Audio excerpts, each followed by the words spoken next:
tell about these topics in threefold. Firstly, we will tell about the history of the social enterprise development, and then secondly, we will discuss more about the success factors of social enterprise, and then lastly, also concerning our chambers, what's our purpose and what's our promise to the Hong Kong people. So.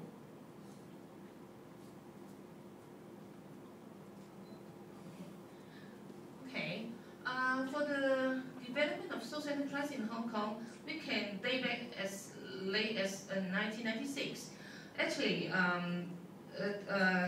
firstly, in Hong Kong we have the vocational rehabilitation service. Have you heard about that? That is running of the shelter workshop.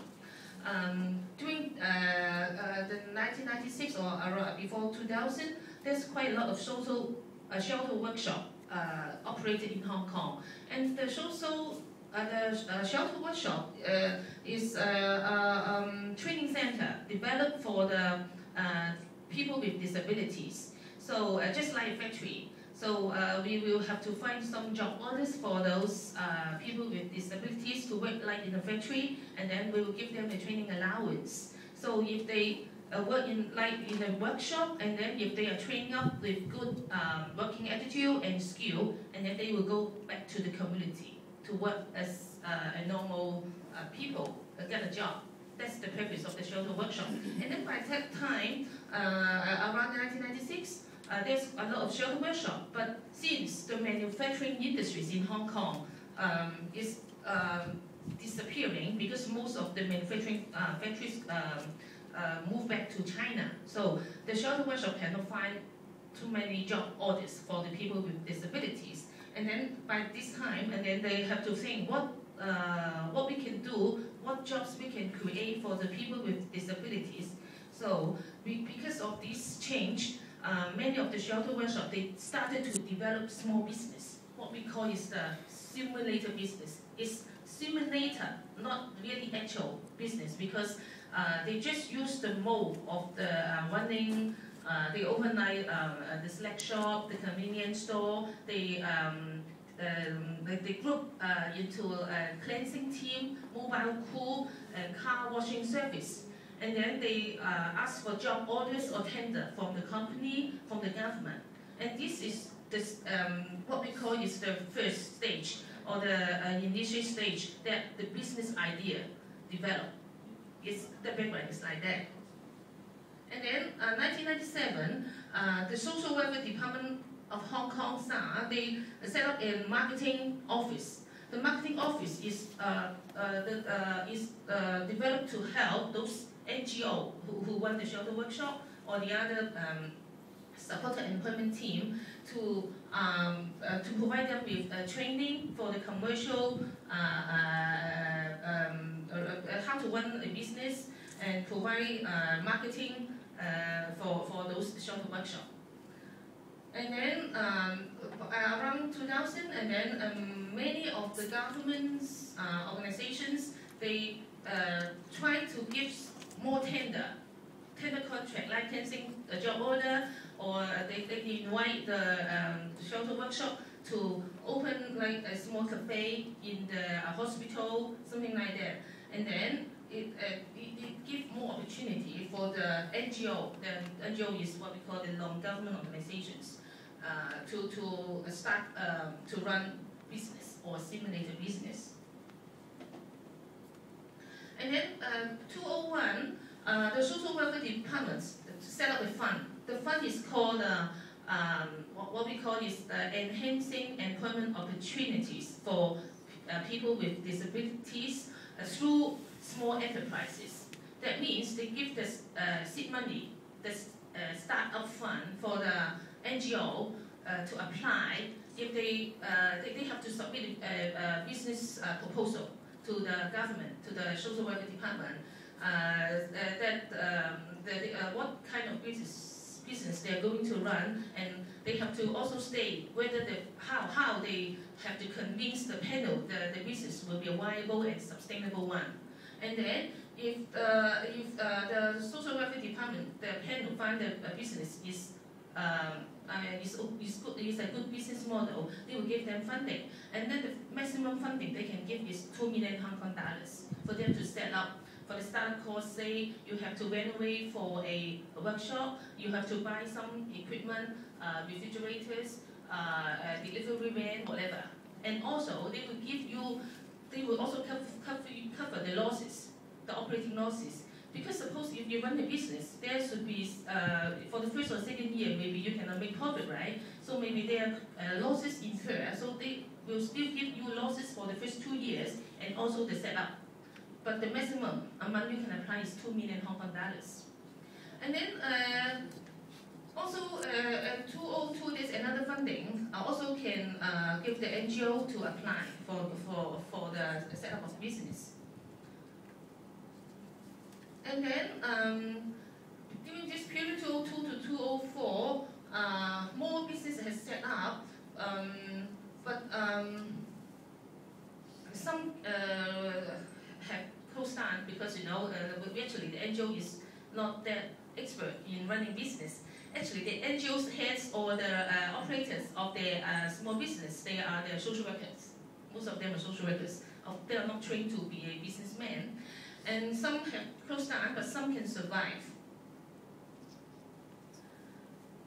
And then 2005 to 2007 is the period that the government give more support through policy to promote the development of the social enterprises.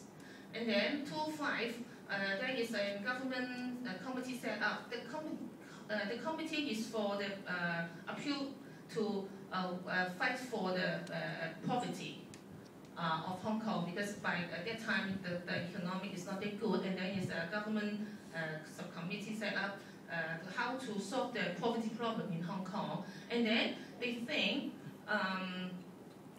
that is the direction. The focus is like that. The government started to encourage more NGO to run more business. They think that if the NGO can run more business, suppose if it is sustainable, they can solve the problem of unemployment, and then more people can be hired, and then they can get money, they get a job. So because of this rationale, they give more money for the NGO to start more business.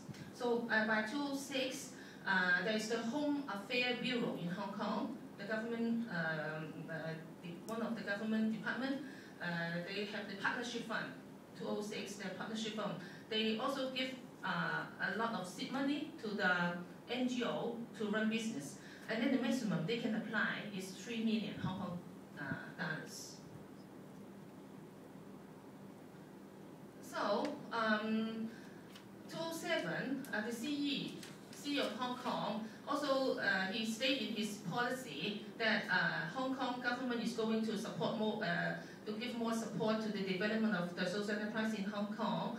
And then because they think the social enterprises can solve a lot of the social problems, like the poverty, unemployment, and they also help those, the middle-aged men, because of the changes in the economic development, they cannot find a job after the middle age. And then the social enterprise can give them more chance to work in the social enterprise, whatever. So, and then by that time, we start the first social enterprise summit in the December of 2007. So afterwards, from 2008 to now, within these 3 to 4 years, a lot of the social enterprise have been flourished. Actually, by now, there are more than 380 something social enterprise developed in Hong Kong, and there are a lot of the groups also developed to help to promote the social enterprise. For example, like our General Chamber, and also there is social enterprise forum, and there are also the investment club. A lot of this, and also the Hong Kong Council of Social Service, they also developed the commercial center to help all those NGO or other people they would like to develop social enterprise.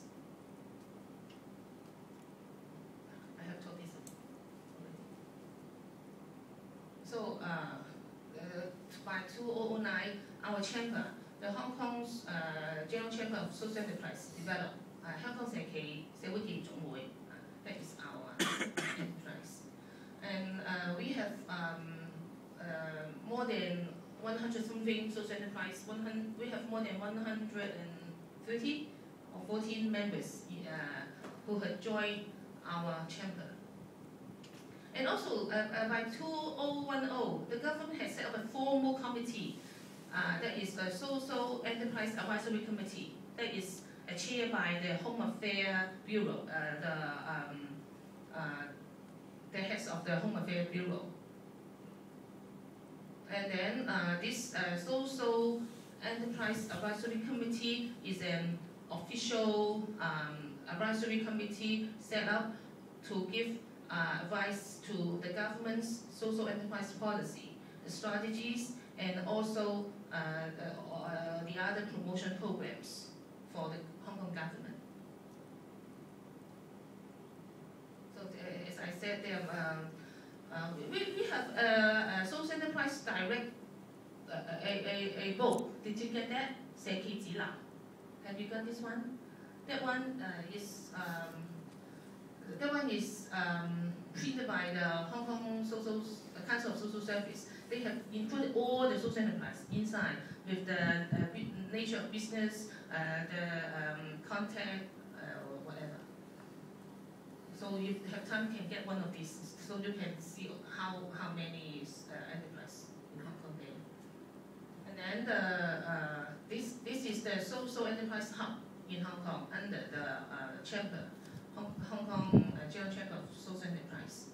And then our purpose is to promote, of course, the social enterprise in Hong Kong, and we also give our policy advocacy for the government. So every year we will give our policy paper to the government department, Home Affairs Bureau, the Social Welfare Department, whatever, to give our views for the government to how to develop the social enterprise in Hong Kong.